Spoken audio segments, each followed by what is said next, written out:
Chapter VIII, How to Get the Results. You want. The principal reasons for failure are lack of confidence and too much effort. Many people block answers to their prayers by failing to fully comprehend the workings of the subconscious mind. When you know how your mind functions, you gain a measure of confidence. You must remember, whenever your subconscious mind accepts an idea, it immediately begins to execute it. It uses all its mighty resources to that end, and lies all the mental and spiritual laws of your deeper mind. This law is true for good or bad ideas. Consequently, if you use it negatively, it brings trouble, failure, and confusion. When you use it constructively, it brings guidance, freedom, and peace of mind. The right answer is inevitable when your thoughts are positive, constructive, and loving. From this, it is perfectly obvious that the only thing you have to do in order to overcome failure is to get your subconscious to accept your idea or request by feeling its reality now, and the law of your mind will do the rest. Turn over your request with faith and confidence, and your subconscious will take over and answer for you. You will always fail to get results by trying to use mental coercion. Your subconscious mind does not respond to coercion. It responds to your faith or conscious mind acceptance. Your failure to get results may also arise from such statements as, "Things are getting worse," "I will never get an answer," "I see no way out," "It's hopeless," "I don't know what to do," "I'm all mixed up." When you use such statements, you get no response or cooperation from your subconscious mind. Like a soldier marking time, you neither go forward nor backward. In other words, you don't get anywhere. If you get into a taxi and give a half-dozen different directions to the driver in 5 minutes, he would become hopelessly confused and probably refuse to take you anywhere.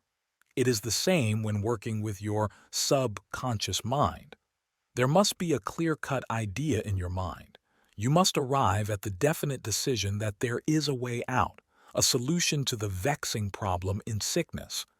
Only the infinite intelligence within your subconscious knows the answer. When you come to that clear-cut conclusion in your conscious mind, your mind is then made up, and according to your belief, is it done unto you. Easy, does it? A house owner once remonstrated with a furnace repairman for charging $200 for fixing the boiler. The mechanic said, "I charged 5 cents for the missing bolt and $199.95 for knowing what was wrong." Similarly, your subconscious mind is the master mechanic, the all-wise one, who knows ways and means of healing any organ of your body as well as your affairs. Decree health, and your subconscious will establish it, but relaxation is the key. Easy does it. Do not be concerned with details and means, but know the end result. Get the feel of the happy solution to your problem, whether it is health, finances, or employment. Remember how you felt after you had recovered from a severe state of illness. Bear in mind that your feeling is the touchstone of all subconscious demonstration. Your new idea must be felt subjectively in a finished state, not the future, but as coming about now. Infer no opponent. Use imagination and not willpower. In using your subconscious mind, you infer no opponent. You use no willpower. You imagine the end and the freedom state. You will find your intellect trying to get in the way, but persist in maintaining a simple, childlike, miracle-making faith. Picture yourself with the ailment or problem. Imagine the emotional accompaniment of the freedom state you crave. Cut out all red tape from the process. The simple way is the best. How disciplined imagination works. Wonders. A wonderful way to get a response from your subconscious mind is through disciplined or scientific imagination. As previously pointed out, your subconscious mind is the builder of the body and controls all its vital functions. The Bible says, "Whatsoever ye shall ask in prayer, believing, ye shall receive." To believe is to accept something as true or to live in the state of being it. As you sustain this mood, you shall experience the joy of the ensweared prayer. The 3 steps to success. In prayer, the usual procedure is as follows. 1. Take a look at the problem. 2. Turn to the solution or way out known only to the subconscious mind. 3. Rest in a sense of deep conviction that it is done.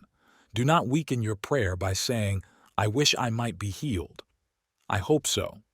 Your feeling about the work to be done is the boss. Harmony is ours. Know that health is yours. Become intelligent by becoming a vehicle for the infinite healing power of the subconscious mind. Pass on the idea of health to your subconscious mind to the point of conviction, then relax.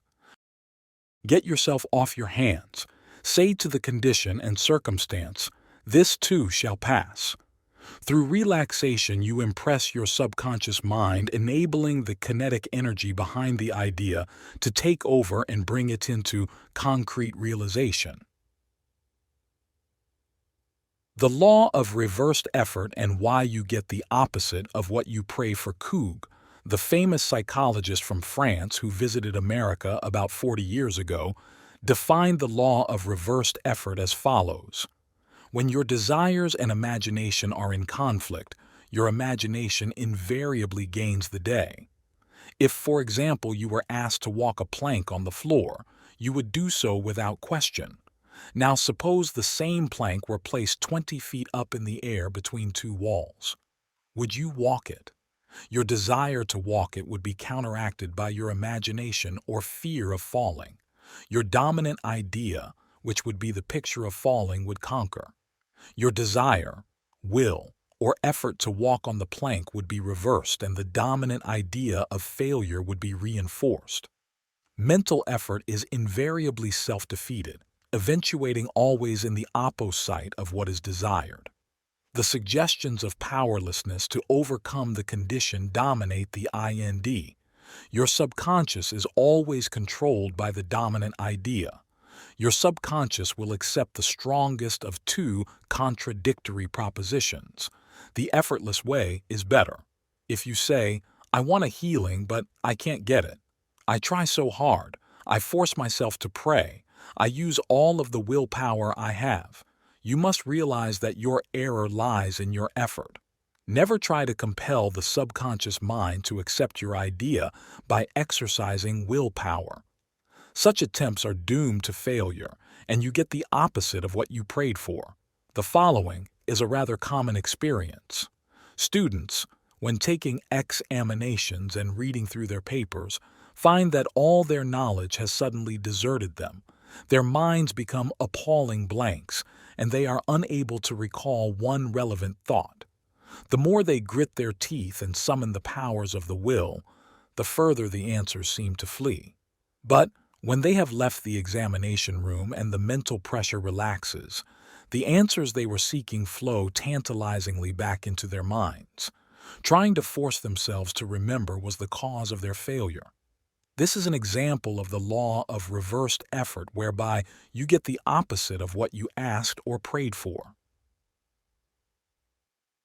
The conflict of desire and imagination must be reconciled. To use mental force is to presuppose that there is opposition. When your mind is concentrated on the means to overcome a problem, it is no longer concerned with the obstacle. Matthew 18:19 says, "If 2 of you shall agree on earth as touching anything that they shall ask, it shall be done for them of my Father which is in heaven." Who are these 2? It means the harmonious union between your conscious and subconscious on any idea, desire, or mental image. When there is no longer any quarrel in either part of your mind, your prayer will be ensweared. The 2 agreeing may also be represented as you and your desire, your thought and feeling, your idea and emotion, your desire and imagination. You avoid all conflict between your desires and imagination by entering into a drowsy, sleepy state which brings all effort to a minimum. The conscious mind is submerged to a great extent when in a sleepy state. The best time to impregnate your subconscious occurs prior to sleep and just after we awaken. In this state, the negative thoughts and imagery which tend to neutralize your desire and so prevent acceptance by your subconscious mind no longer present themselves. When you imagine the reality of the fulfilled desire and feel the thrill of accomplishment, your subconscious brings about the realization of your desire. A great many people solve all their dilemmas and problems by the play of their controlled, directed, and disciplined imagination, knowing that whatever they imagine and feel as true will and must come to pass. The following will clearly illustrate how a young girl overcame the conflict between her desire and her imagination. She desired a harmonious solution to her legal problem, yet her mental imagery was constantly on fail, loss, bankruptcy, and poverty. It was a complicated lawsuit, and there was one postponement after another with no solution in sight. At my suggestion, she got into a sleepy, drowsy state each night prior to sleep, and she began to imagine the happy ending, feeling it to the best of her ability. She knew that the image in her mind had to agree with her heart's desire. Prior to sleep, she began to dramatize as vividly as possible, her lawyer having an animated discussion with her regarding the outcome. She would ask him questions, and he would answer her appropriately. He would say to her over and over again, "There has been a perfect, harmonious solution. The case has been settled out of court." During the day, when fear thoughts came into her mind, she would run her mental movie with gestures, voice, and sound equipment. She could easily imagine the sound of his voice, smile, and mannerism. She ran this mental picture so often it became a subjective pattern, a regular train track. At the end of a few weeks, her attorney called and confirmed objectively what she had been imagining and feeling as true subjectively. This is really what the psalmist meant when he wrote, "Let the words of my mouth, your thoughts, mental images, good, and the meditations of my heart, your feeling, nature, emotion, be acceptable in thy sight, O Lord, the law of your subconscious mind, my strength and my redeemer." The power and wisdom of your subconscious mind can redeem you from sickness, bondage, and misery. Psalm 19:14. Ideas worth. Remembering 1. Mental coercion or too much effort shows anxiety and fear which block your answer. Easy does it. 2. When your mind is relaxed and you accept an idea, your subconscious goes to work to execute the idea. 3. Think and plan independently of traditional methods.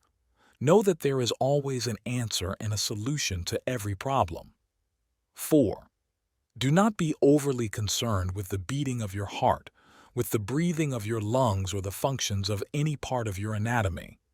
Lean heavily upon your subconscious and proclaim frequently that divine right action is taking place. 5. The feeling of health produces health. The feeling of wealth produces wealth. How do you feel? 6. Imagination is your most powerful faculty. Imagine what is lovely and of good report. You are what you imagine yourself to be. 7. You avoid conflict between your conscious and subconscious in the sleepy state. Imagine the fulfillment of your desire over and over again prior to sleep. Sleep in peace and wake in joy.